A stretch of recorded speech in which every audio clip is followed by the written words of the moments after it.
وہ الگ الگ مانا جاتا ہے۔ عرب میں یہ ماننا ہے کہ سب سے پہلے تنقید کا آغاز جو ہے نا عکاظ کے میلے سے عرب میں ہوا ہے، جبکہ یونان میں یہ کہا جاتا ہے کہ تنقید کی باقاعدہ جو ابتدا ہوئی ہے وہ یونان میں ہوئی ہے اور جو یوروپ کی سرزمین ہے۔ تو قدیم یونانی تنقید جو ہے اپنے آپ میں ایک بہت ہی بلند تنقیدی نظریہ ہے۔ یونان میں سب سے پہلے افلاطون ہے، ارسطو ہے، پلیٹو ہے، یہ ایسے بڑے نقاد گزرے ہیں جو ایک بہت بڑے فلسفی کہے جاتے تھے، جنہوں نے اپنے کچھ بنیادی نظریات دیے ہیں۔ تو کل ملا کے جو ہماری پہلی یونٹ جو ہے وہ تعریف و تمہید، آغاز اور ارتقاء پر مبنی ہے، یعنی تنقید کیسے پیدا ہوئی، کہاں پیدا ہوئی، کس کے ذریعے پیدا ہوئی، الگ الگ ممالک میں تنقیدی نظریات رہے، الگ الگ ممالک میں کون بڑے بڑے نقاد گزرے، کون بڑے بڑے فلاسفر گزرے، کون بڑے بڑے فلسفی گزرے، ان سب کا تجزیہ کرنا ہے اور اس کو اس پیمانے پر دیکھنا ہے۔ اب ہم بات کرتے ہیں ہماری یونٹ دوم، یعنی یونٹ سیکنڈ، حصہ دوم، باب دوم، ہم اس کی بات کرتے ہیں۔ یونٹ دوم جو ہے وہ 2 چیپٹرز پر مبنی ہے۔ پہلا چیپٹر ہے اردو میں ابتدائی تنقید کے نمونے۔ چونکہ ہم یونٹ فرسٹ میں تنقید کے معنی، مفہوم اور اس کے مختلف ممالک میں اس کے نظریات اور ان نظریات کا ہندوستان میں خصوصاً اردو ادب میں جو اس کے اثرات ہیں، ہم نے اس کی نشاندہی باب اول میں کی ہے، یونٹ فرسٹ میں کی ہے۔ اب یونٹ سیکنڈ میں ہم سیدھے اردو کے تعلق سے بات کرتے ہیں کہ اردو میں تنقید کے ابتدائی نمونے کیا تھے، یعنی ہمارے یہاں اردو میں تنقید کا آغاز کہاں سے ہوا، کس کس اصناف میں یا کس جگہ پر ہمیں تنقید کے نقوش نظر آتے ہیں۔ تو یہ ہمیں اصلاح سخن میں، منظوم اشعار میں، بیاض میں اور مشاعروں میں نظر آتا ہے۔ کیوں اصلاح سخن؟ تنقید کے معنی کیا ہیں؟ تنقید کے معنی ہیں محاسن اور معائب کا غیر جانبداری طور سے پتہ لگا کر اس کا تعین قدر کرنا۔ اب چونکہ بڑے بڑے شعر و شاعری کا دور تھا اردو میں، ابتدا میں بڑے بڑے شاعر تھے جو بڑے بڑے اساتذہ کے طور پر سمجھے جاتے تھے، ان کے تلمس کا بہت بڑی تعداد ہوا کرتی تھی جو اپنے استاد سے اصلاح لیا کرتے تھے۔ اگر کوئی شاگرد کوئی شعر لکھتا ہے، یا اشعار لکھتے ہیں، تو پھر اس کے اوپر اگر ان کا استاد ان کو یہ اصلاح دیتا ہے کہ نہیں اس شعر میں یہ کمی ہے، یا اس شعر میں یہ خوبی ہے، یا اس شعر میں یہ خامی ہے، تو اس میں جو تبدیلی کی جاتی ہے وہ بھی تو ایک تنقید ہی ہے، ایک طرح سے اصلاح ہے، ایک تنقید ہے۔ تو یہاں پر تنقید کے ہمیں ہلکے سے نقوش نظر آتے ہیں۔ منظوم اشعار، بھیا جب منظوم اشعار جب لکھے جاتے ہیں تو ان منظوم اشعار کے اندر جو اصلاح کی جاتی ہے یا منظوم اشعار کے ذریعے اصلاح کرنے کی جو کوشش کی جاتی ہے وہ بھی تنقید کا ایک نقوش نظر آتا ہے ہمیں۔ اسی طرح بیاض کہتے ہیں پرسنل ڈائری کو۔ جب کوئی شخص بیاض لکھتا ہے یعنی پرسنل ڈائری لکھتا ہے، اس کے اندر وہ اصلاح لکھتا ہے، صحیح غلط لکھتا ہے، کیسا ہونا چاہیے شعر کو اس طرح سے بیان کرتا ہے، تو وہ بھی ایک طرح سے تنقیدی عکس کا حصہ ہے۔ مشاعرے، جب ہم بڑے بڑے مشاعروں کا آغاز کرتے ہیں، مختلف شاعر ایک جگہ ایک صف پر بیٹھتے ہیں اور وہ اپنی شعر و شاعری کرتے ہیں، کسی کو داد ملتی ہے، کسی کو داد نہیں ملتی ہے، یعنی جس کو اچھی داد ملی یعنی اس کا شعر اچھا تھا، جس کو اچھی داد نہیں ملی اس کا مطلب اس کا شعر اس پائے تک کا نہیں تھا، تو لہٰذا وہ بھی ہے ایک تنقید کا ایک نمونہ نظر آتا ہے۔ تو ان نمونوں پر ہمیں گہرائی سے تفصیل سے بات کرنی ہے، اور پھر ہمیں تذکروں میں، جو ہمارا سیکنڈ چیپٹر ہے وہ ہے تذکروں میں تنقیدی عناصر آب حیات تک، یعنی تذکرے کی ابتدا جو ہوتی ہے وہ میر تقی میر کے تذکرے سے مانی جاتی ہے، نکات الشعراء سے۔ تو میر تقی میر کے نکات الشعراء سے لے کر مولانا محمد حسین آزاد کے لکھے ہوئے تذکرے آب حیات تک جتنے بھی اردو ادب میں تذکرے لکھے گئے ہیں ان سب کو اردو تنقید کا پہلا تنقیدی نمونہ کہا جاتا ہے۔ کیوں؟ تذکرے کیا ہوتے ہیں؟ تذکرے اپنے عہد کا، اپنے ماحول کا ایک تذکرہ ہے، یعنی اس عہد میں جو شاعر پیدا ہوئے ہیں یا اس عہد سے قبل جو شاعر پیدا ہوئے ہیں ان سب کو ایک جگہ اکٹھا کیا جاتا ہے، ان کی حیات، ان کی موت، ان کے بارے میں ذکر کرتے ہوئے ان کے اشعار وہاں پر درج کیے جاتے ہیں۔ تو وہاں پر جو لکھنے والا تذکرہ نگار ہے وہ کہیں نہ کہیں اس پر نقطہ چینی بھی کرتا ہے، اس پہ تنقید بھی کرتا ہے کہ یہ عہد کا بڑا شاعر ہے، اس کے یہ اشعار ہیں مثال کے طور پر، اور یہ اپنے عہد کا درمیانی شاعر ہے، مثال کے طور پر اس کے یہ اشعار ہیں، اور یہ اپنے عہد کا کم تر شاعر ہے اور مثال کے طور پر اس کے یہ اشعار ہیں۔ اب ہم بات کرتے ہیں اس پہ، ہم آگے چل کر ایک ایک یونٹ پر تفصیل سے ویڈیو بنائیں گے تاکہ ہم ہر ایک حصے کو، ہر ایک تذکرے کو لیں گے اس کے اندر، ٹھیک ہے۔ اب ہم بات کرتے ہیں یونٹ 3 کی، یعنی یونٹ سوم کی۔ اب یونٹ سوم جو ہے وہ بھی 3 چیپٹر پر مبنی ہے، یعنی 3 حصوں پر مبنی ہے۔ پہلا ہے اردو میں باقاعدہ تنقید کا آغاز، حالی اور شبلی۔ یہ اردو ادب میں یہ مانا جاتا ہے کہ تنقید جو ہے عربی اور فارسی کے زیر اثر جو ہمارے سامنے تنقیدی نمونے جو ابتدا میں ملتے ہیں وہ عربی فارسی سے متاثر تھے۔ تذکرے، مشاعرے، بیاض، اصلاح سخن، یہ سب ہمیں فارسی کی طرف سے ملا ہے، تو ہماری ابتدا کی تنقید بھی اسی رنگ کی تھی۔ تذکرے فارسی میں بہت لکھے گئے ہیں، ہمارے یہاں پہ بھی ہے نا تذکرے بہت لکھے گئے ہیں، لیکن باقاعدہ تنقید جو ہے وہ ہم نے مغرب سے لی ہے، یعنی ہم اصل تنقید پہ جو آئے ہیں، جو ہماری جدید تنقید ہے، وہ ہم نے جو مستعار لی ہے یا جو ہم نے اس کے پیمانے بنائے ہیں وہ ہم نے مغربی تنقید سے لیے ہیں۔ تو اردو میں باقاعدہ تنقید کا آغاز، اردو میں باقاعدہ تنقید کا آغاز جو ہے وہ حالی سے ہوتا ہے۔ حالی مولانا الطاف حسین حالی سر سید کے اہم رفقا میں شمار، جدید اردو تنقید کے بانی کے طور پر انہیں تصور کیا جاتا ہے۔ انہوں نے جدید غزل سے متعلق اپنا ایک دیوان لکھا تھا، اس دیوان کی ایک دباچہ انہوں نے لکھا تھا جس میں انہوں نے یہ بتایا تھا کہ ایک شاعری کو کیسا ہونا چاہیے اور اب ہم موجودہ دور میں شاعری کیا کر رہی ہیں، ان سب چیزوں پر انہوں نے ایک بحث و مباحثہ کیا تھا۔ دیوان چونکہ بہت طویل ہو گیا تھا، دباچہ بہت طویل ہو گیا تھا، لہٰذا انہوں نے اس دباچے کو الگ سے شائع کروایا اور یہی کتاب شائع ہونے کے بعد مقدمہ شعر و شاعری میں تبدیل ہو گئی۔ تو ہمارے یہاں جدید تنقید کی بنیاد جو ہے وہ مقدمہ شعر و شاعری از مولانا محمد حسین حالی سے مانی جاتی ہے، جنہوں نے مختلف اصناف یعنی غزل، قصیدہ، مرثیہ، مثنوی، ہر ایک کی اچھائیاں، اس کے محاسن، اس کے معائب اور اسے کیسا ہونا چاہیے اور ہم نے اس کا کیا حال کر دیا ہے، ان سب پہ بحث و مباحثہ کیا ہے اور یہی ہماری تنقید کی بنیاد ہے۔ ساتھ ہی شبلی کو بھی اردو ادب میں جدید تنقید کے بانیوں میں شمار کیا جاتا ہے۔ حالی چونکہ مغرب سے متاثر تھے لیکن شبلی جو ہے وہ مشرق سے متعلق تھے، لہٰذا ان کی لکھی ہوئی جو تنقیدی کتاب ہے وہ ہے شعر العجم، 5 جلدوں میں ہے، جس میں انہوں نے فارسی کی شاعری اور اردو کی شاعری پر بحث و مباحثہ کیا ہے، لیکن اپنے آپ میں شعر العجم بھی تنقید کا ایک بہت بڑا دستاویز ہے، لہٰذا ہم اردو میں باقاعدہ تنقید کے آغاز کو حالی اور شبلی سے روشناس کرتے ہیں۔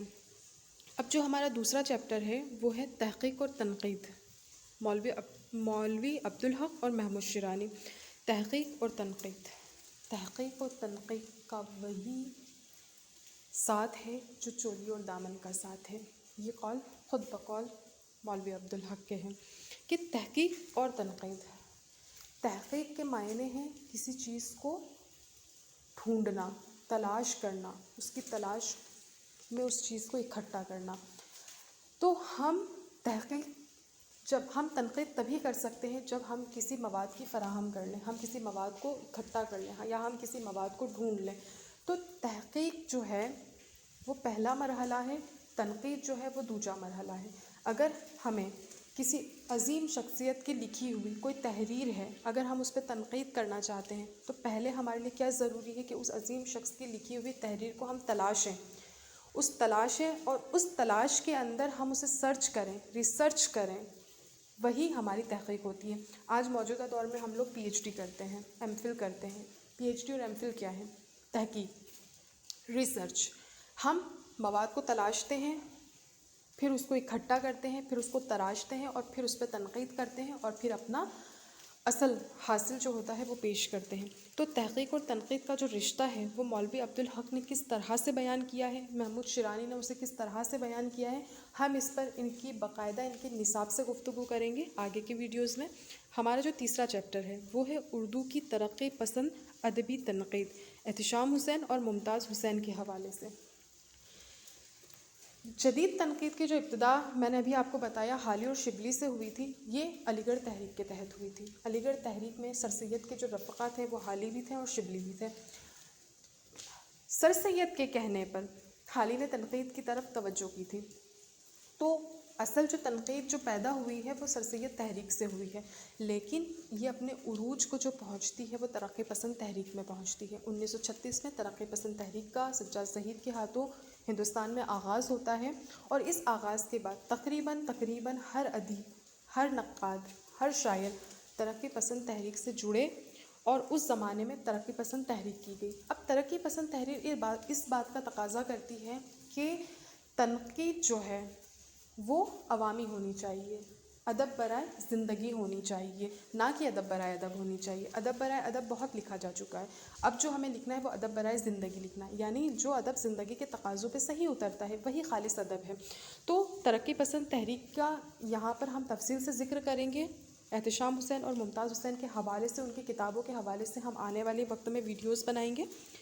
اب ہم بات کرتے ہیں ہماری یونٹ 4 کی، یونٹ 4 کی۔ یونٹ 4 جو ہے وہ 3 حصوں پر مبنی ہے۔ پہلا ہے اردو تنقید پر مغربی تنقید کے اثرات، از کلیم الدین احمد۔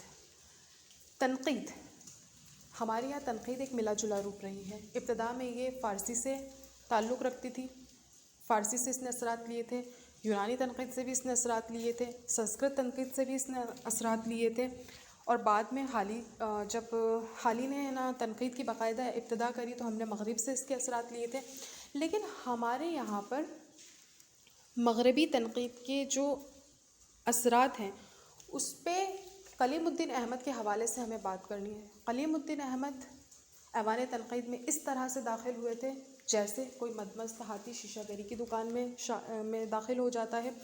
وہ پورے مغرب کے مقلد تھے، یعنی مغرب کی ہی پیمانوں پر بات کرتے تھے۔ انہیں ہمارا جو مشرقی سرمایہ تھا، جو ہے نا ہمارا اردو کا سرمایہ تھا، وہ ہمیشہ اس کے اوپر وہ نقطہ چینی کرتے تھے۔ ان کو لگتا تھا کہ ہم اس اصل مقصد سے بھٹک رہے ہیں، یہ ان کا ماننا تھا۔ تو ہمیں کلیم الدین کے حوالے سے اس پر گفتگو کرنی ہوگی، اور ہم مغربی تنقید یعنی تنقید کے جو مختلف دبستان جو ہم نے مغرب سے لیے ہیں، ہم اس پر یہاں پہ بات کریں گے۔ اب ہم بات کرتے ہیں تنقیدی دبستان کی۔ چونکہ ہم نے تنقید کو مغرب کے اثرات سے ہم نے اسے اپنے پیش نظر رکھا ہے، تو اب ہم نے تنقید میں جو مغرب میں جو تنقید کا وجود ہے ہم اس سے کافی متاثر ہوئے ہیں۔ جو مغرب کے اندر تنقید کی تعریف تھی، مفہوم تھے، جو اس کے اصول و ضوابط تھے، وہ ہم نے اپنائے۔ ساتھ ہی تنقید کے جو مختلف دبستان مغرب میں وجود میں تھے، انہی تنقیدی دبستانوں کو ہم نے خود میں لیا۔